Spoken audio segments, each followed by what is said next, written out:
NSFW. What is the scariest theory known to man? We are actually the most advanced beings in the universe right now. And the fear of invading aliens taking our planet for resources is actually just the fear of what we will become. As scary as this is, I think it's fun to think about. I like this one. Wikipedia.org. The general concept that we never really die in our perspective.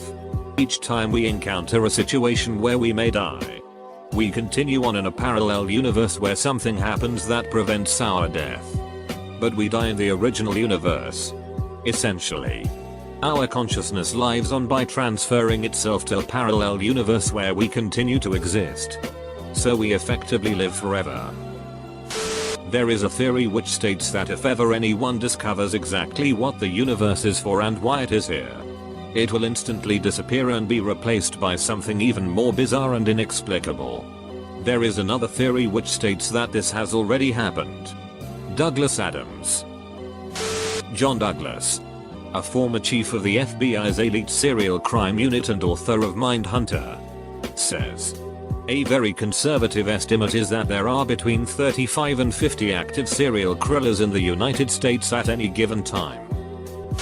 That, should we destroy civilization, there are not enough fossil fuels in easily reachable places for any subsequent society to achieve an industrial revolution. We mined most of it and the only stuff that's left requires modern technology to reach. We're all, she wrote. If we duck up, there's no coming back from it. Edit. People are asking. So here's a really interesting article on it. Ian Co. Edit 2. Since my inbox is flooded with people saying herder but fossil fuels renew. Please note the use of the word civilization and not intelligent life. I'm talking about the survival of humanity as we know it.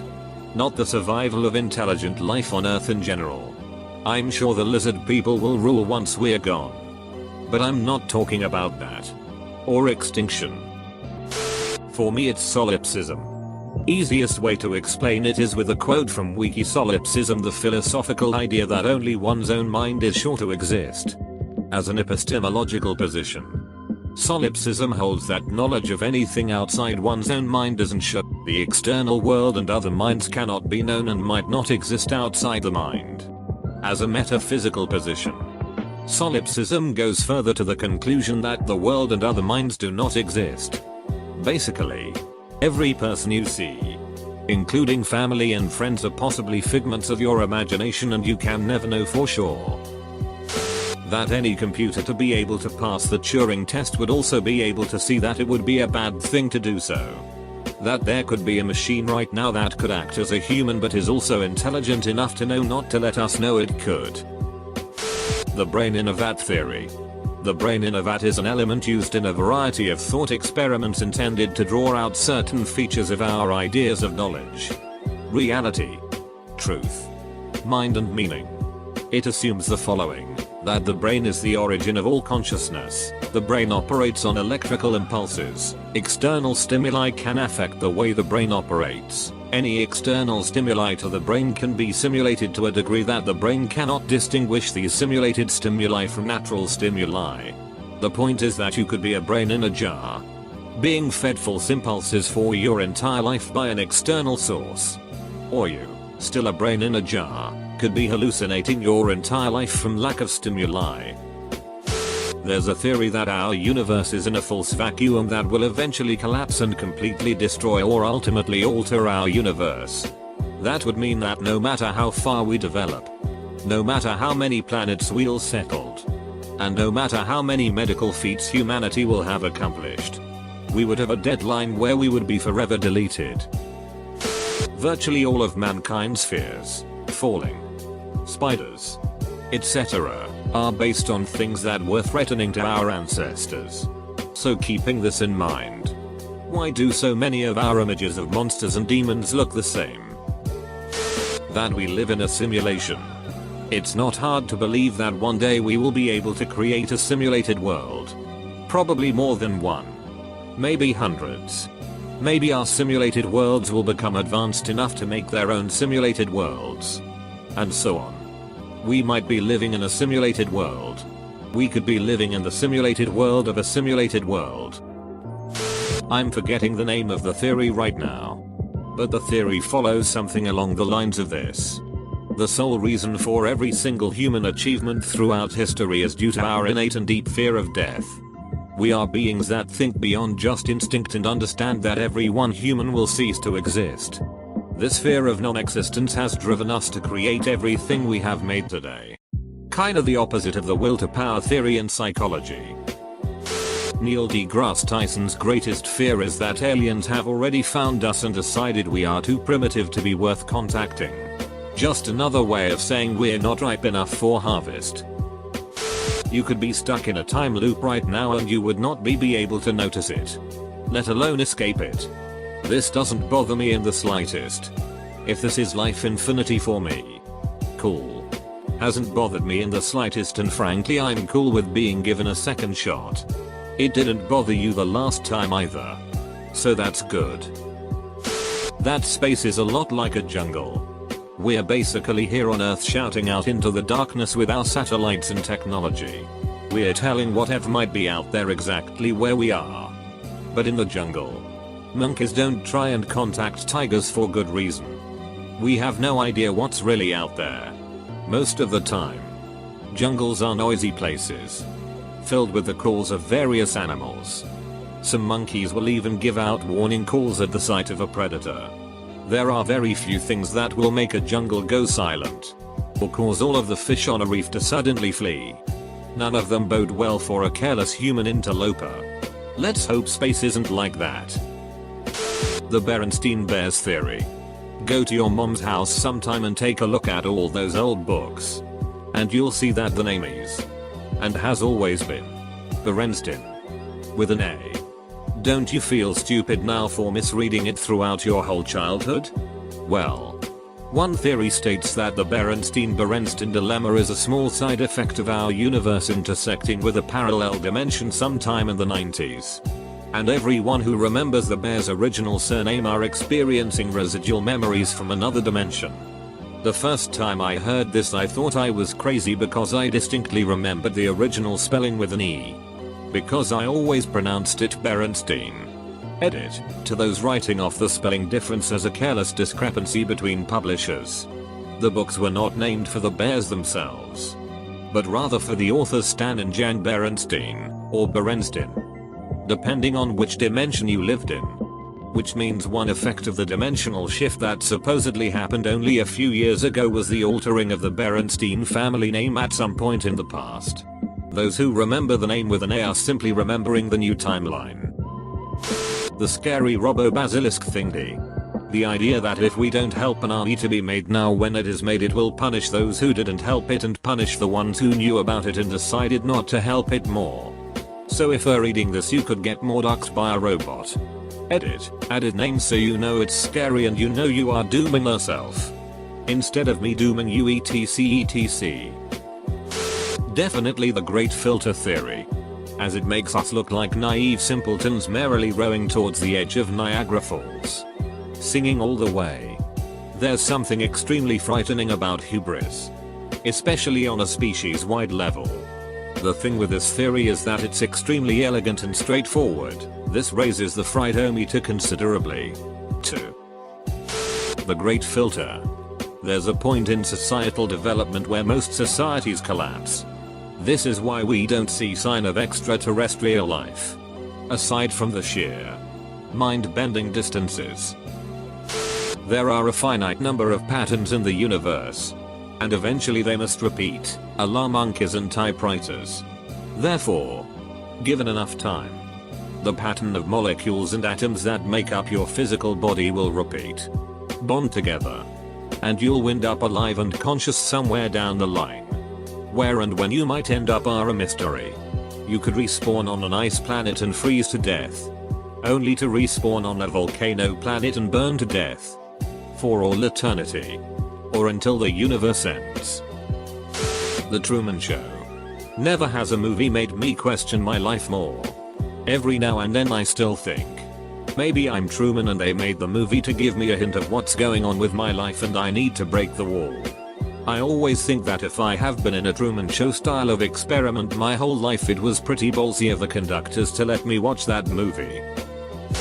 The Lucifer principle always is a good one to see how humans actually aren't as good as we like to think. It proposes that evil is rooted into our genetic coding as a byproduct of years of evolution and natural selection. In other words, humans exist as they do and are as successful as they are because we disregard other species' needs in order to stay at the top of the biological pecking order. So while humans always preach and boast themselves about how much they care and are sympathetic due to higher intelligence, yet disregarding that is how we came to be on top and survive. Phase shift. Everyone has heard of phase change, water turning to ice because it loses energy. Well, oddly enough, the same thing can happen to our universe. We know this because it has already happened. A short time after the Big Bang, a phase shift took place as the universe cooled. A part of the universe completely changed and destroyed the old part of the universe. This new universe then engulfed the old universe from the inside out, destroying everything and creating new laws of physics as it happened. This can potentially happen again at any time. If it does happen again, everything will be destroyed in an instant. It's possible I'm the only observer of the universe. Everything, the Earth, the universe itself, the laws of physics, even people who describe identical experiences to my own, were made up by me. Whatever entity I am, who possesses awareness for an unknown reason. Consciousness is just a weird aberration in evolution. And other life in the universe may be highly intelligent, but not actually consciousness. So, even if we found out they're aliens somewhere out there, we still, in a sense, be alone. Our minds are just neurons firing off in a specific way. Every action and choice you make really isn't a choice at all. Every bad or good decision will be made no matter what. Our minds trick us into thinking we can make choices when in reality we are just another part of the universe being propelled by natural forces. I wonder if one day you die or heal yourself. Whichever. Doesn't matter. And at that moment you back away from a carnival type box that your eyes look into. Your real friends are standing there laughing because you stayed in the game for so long. Very little actual time has passed. You are butthurt because the miserable life you just experienced was a very long miserable life and they all let you live in there. And hurt. In real life it only took 5 minutes. Your friends watched and laughed at your hard times on a big screen above the carnival box that you sat at. If any of these theories are putting people through a bit of a psychological hurdle where you are asking yourself if life is even really worth living if any of these are true, just always remember. What matters is what we perceive to matter. Even if the theory that everything else is a figment of all of our imaginations is correct. Does it really matter? You are still you and you are still experiencing this simulation reality dream every day. So you might as well accept that you are a part of it and continue to live your life in the way best for you. It actually matters 0% if these theories are true. Because fake or not, your life is still your life. Even if we are in a computer simulation, there isn't much we can do about it. Might as well enjoy it while we are here and not think too hard about what could be. Not to say don't ponder and philosophize, but just don't let it get you down when you read about things like this. My favorite by far is the 5-minute hypothesis that Bertrand Russell put forth, that all things, including all memory, were all created 5 minutes ago. It's totally impossible to prove. But if you sit and think about every time you blink could have been the first time you ever actually did it, shit will keep you up at night. This will be buried, but I dated a guy who works for a company in Washington, D.C. Apparently when the House of Cards came out, a ton of political people started freaking out because the storylines are so true that they thought someone was talking. So a huge majority of them hired his company to keep them safe.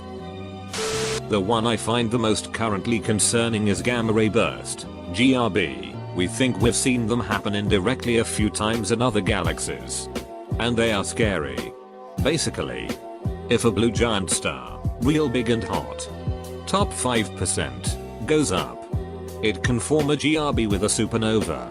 Whilst a supernova will pretty much never hit much outside a few light years, a gamma flash can easily hit across the galaxy in effective range. If a strong GRB hits Earth, the entire atmosphere is taken with a GRB and the magnetic field of the Earth fails to go over it as well, rendering us extinct in milliseconds. Could have early warning by the visible supernova, but shortly after the hit would be unstoppable. The human eye only sees in a limited spectrum of electromagnetic waves. There is a theory that certain things only reflect waves outside our spectrum. This could explain feelings of paranoia or being watched when alone, because there is something there you can't see. The monkeys fear that deep down. People can care about 500 people. If the person isn't part of your family, your friends, your community, even there are some abstractions like country, but it's weaker, you can basically watch them starve and be unaffected. The theory being that people only care about their small sphere, like when monkeys lived in small communities. This is why the news is always trying to connect foreign tragedies to local audience. A person in this city has family in the Philippines and are waiting for news from the latest typhoon. Because unless it's somehow in your sphere you don't care. It's a theory that depicts humanity as pretty cold.